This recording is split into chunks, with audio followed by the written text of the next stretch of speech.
तो ये बात है बिल्कुल 1 महीने पहले की, जब मैंने पूरा प्लान बना चुका था कि मैं नाज प्लाजा जाऊंगा और साथ में वहां पर एक व्लॉग शूट करूंगा जिसमें मैं आप लोगों को बताऊंगा कि latest prices of PC and graphics card की क्या चल रही है कराची के अंदर। बट अनफॉर्चुनेटली मेरे एरिया में फर्स्ट कोरोना पॉजिटिव केस आ गया। अब उसकी वजह से यहाँ पर थोड़ी सख्ती भी हो गई है और घर में से भी काफ़ी ज़्यादा मुझे रिस्ट्रिक्शन आ गई है कि भाई बाहर नहीं जाना है।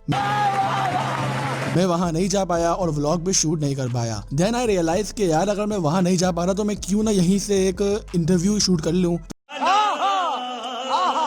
देन हमने इंटरव्यू रिकॉर्ड कर दिया। बेसिकली मुझे इंटरव्यू एडिट करने में बहुत ज़्यादा टाइम लगा है क्योंकि वॉइस वगैरह भी एडिट करी है, साथ में मैंने थोड़ा ग्राफिक्स डिजाइनिंग भी थोड़ी ज़्यादा करी थी, इस वजह से मुझे काफ़ी ज़्यादा टाइम लग गया। तो इस वीडियो को आपने ज़रूर लाइक करना है, इससे मुझे काफ़ी ज़्यादा मोटिवेशन मिलेगी क्योंकि जो मेहनत मैंने इस वीडियो में लगाई है उसका फल मुझे ज़रूर मिलना चाहिए। यार बच्चों वाली बात करो। मैं आप लोगों को कमेंट सेक्शन पर और डिस्क्रिप्शन पर दोनों जगह पर बता दूंगा कि कहां से लेकर कहां तक मैंने किस टॉपिक पर बात की है, लेकिन मैं आपको ये रिकमेंड करूंगा आप पूरा इंटरव्यू देखें क्योंकि इसमें फायदा आ भी क्या है, क्योंकि इसमें मैंने कोई फजूल बात ज़्यादा नहीं है। लेटेस्ट प्राइस ग्राफिक्स कार्ड की डिस्कस करी है, पीसी मैंने कुछ बिल्ड्स करें जो कि 20 से लेकर 30 के दरमियान होंगे, साथ में हमने लेटेस्ट प्राइस ऑफ एसएसडी, बाकी और भी काफी चीजें डिस्कस करी है कि जीपीयू माइनिंग वाला किस तरह हम पहचानेंगे कि जीपीयू माइनिंग वाला है या नहीं है, माइनिंग ऑफ ग्राफिक्स कार्ड की पूरी हिस्ट्री जानेंगे और इनके अलावा भी हम काफी ज्यादा टॉपिक्स पर बात करेंगे। तो मुझे उम्मीद है कि आज का इंटरव्यू आपको बहुत ज्यादा पसंद आएगा। तो इंटरव्यू स्टार्ट करने से पहले मेरी गुजारिश है कि आप मेरे चैनल को सब्सक्राइब करें और पास ही बने बेल आइकन प्रेस करें ताकि आपको मेरे के बारे में सबसे पहले पता चल जाए। तो चलिए स्टार्ट करते हैं आज के इस कमाल के इंटरव्यू को।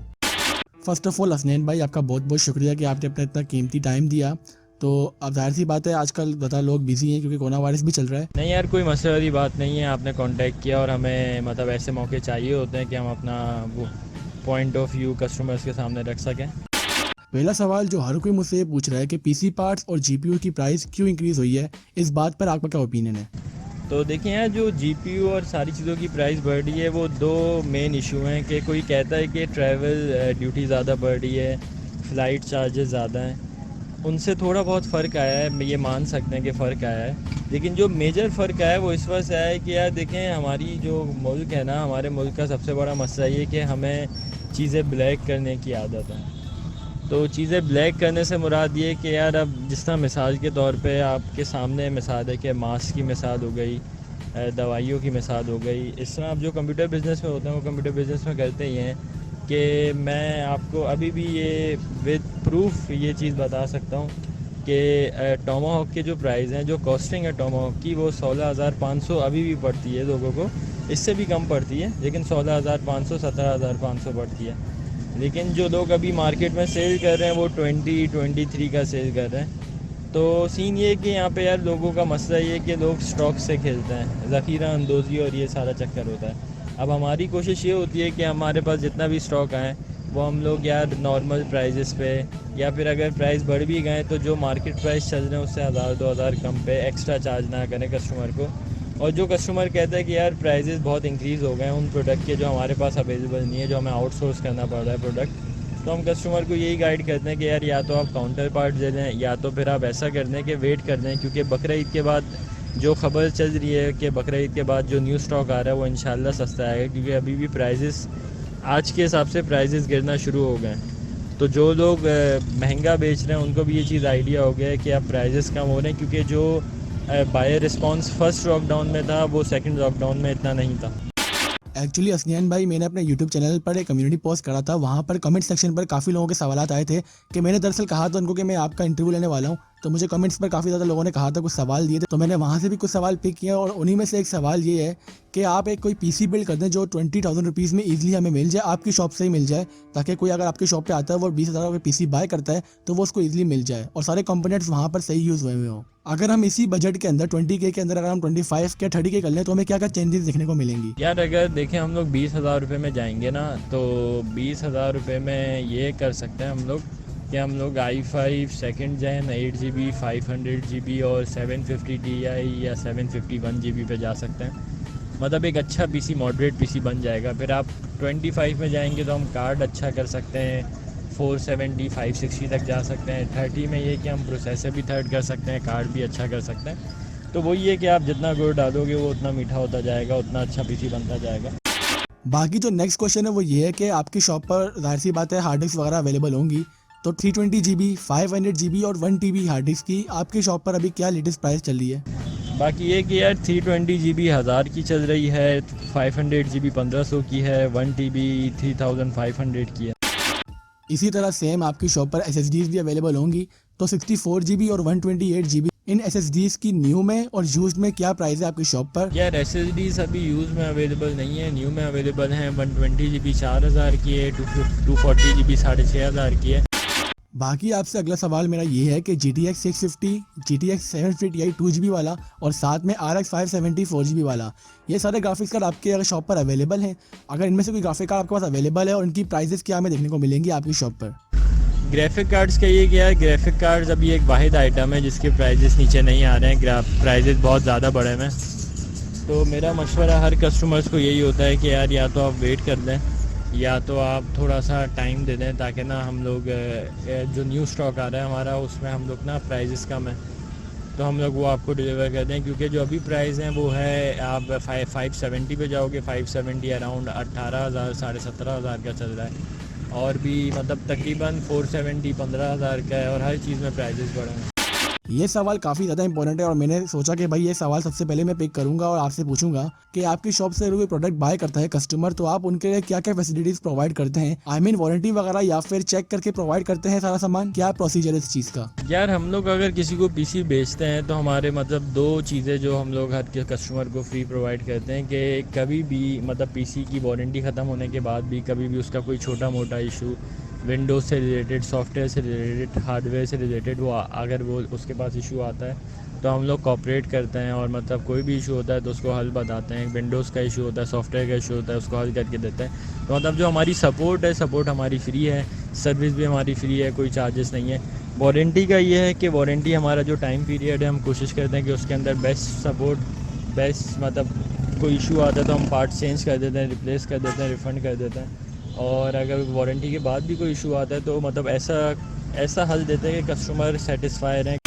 बाकी एक चीज़ में से काफ़ी ज़्यादा पूछी गई थी कि हम ये किस तरह पहचानेंगे कि हमारा GPU माइंड है या फिर नहीं है, यानी कि हमारा GPU माइनिंग के लिए यूज़ हुआ या नहीं हुआ। यार देखें, मैं ये वही बात है कि मुझसे अभी रिसेंटली किसी ने ना पूछा था कि अपना ये GPU किस तरह पहचानेंगे। देखिए यार, GPU पहचानने का मैं आपको अब इसका किस तरह समझाऊँ। अगर आप PC कम्युनिटी में का पुराने हैं तो आपको आइडिया होगा कि आज से 3 साल 4 साल या 2 साल पहले भी पाकिस्तान में GPU का नामो निशान नहीं होता था। न्यू GPUs और यूज़ GPUs वो होते थे जो लोगों ने यहाँ ही लोकली बाय करके, या बहुत लिमिटेड स्टॉक आता था, पुराने GPUs बिक रहे होते थे ज़्यादातर।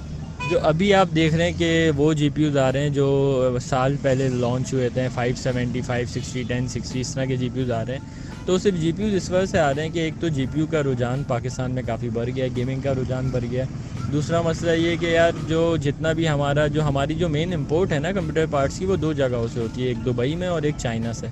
और ये दोनों वाहिद आप अगर देखेंगे, स्टैट्स देखेंगे, तो ये दोनों वाहिद ऐसे मुल्क हैं जिन्होंने माइनिंग सबसे अरूज पे करी है, कोरिया को हटा के। कोरिया का भी अच्छा नंबर था, लेकिन चाइना और दुबई ने बहुत इन्वेस्ट किया था माइनिंग पे।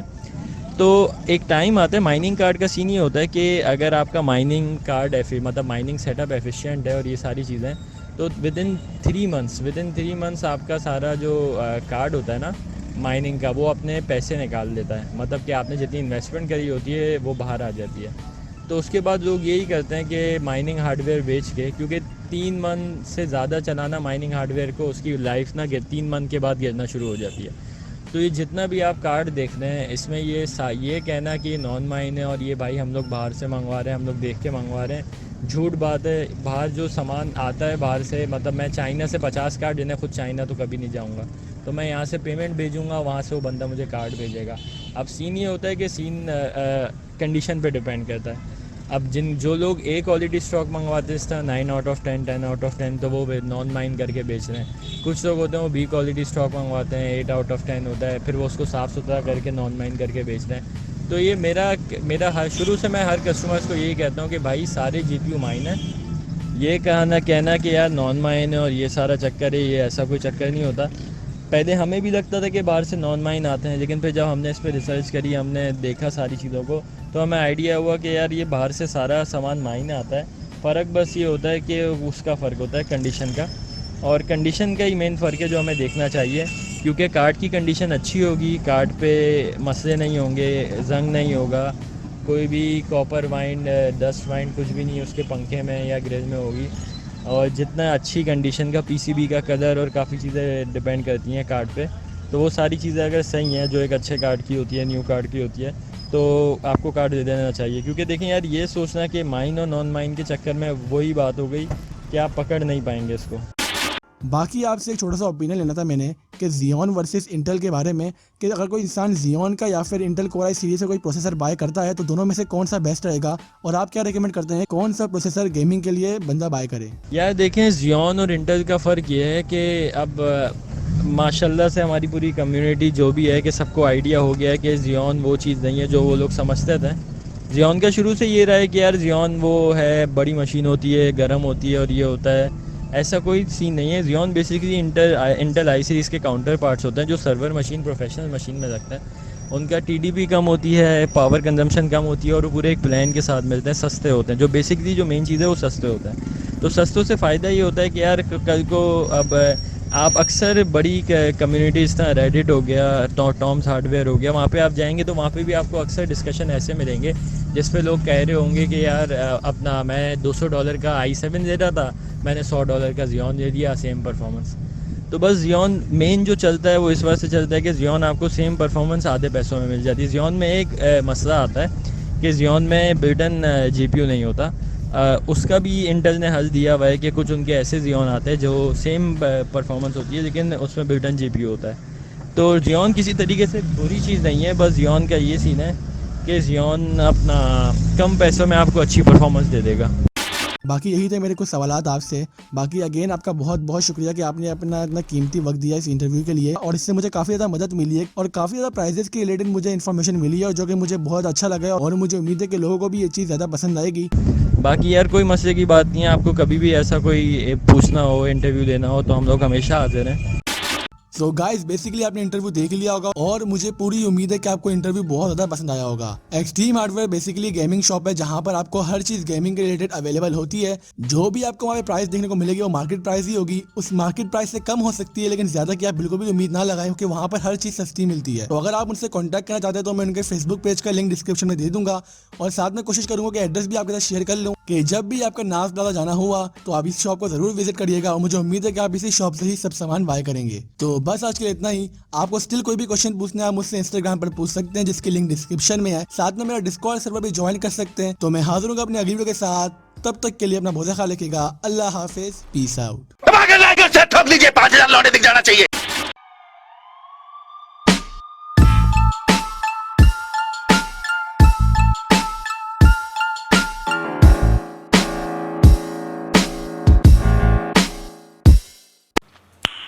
Nice.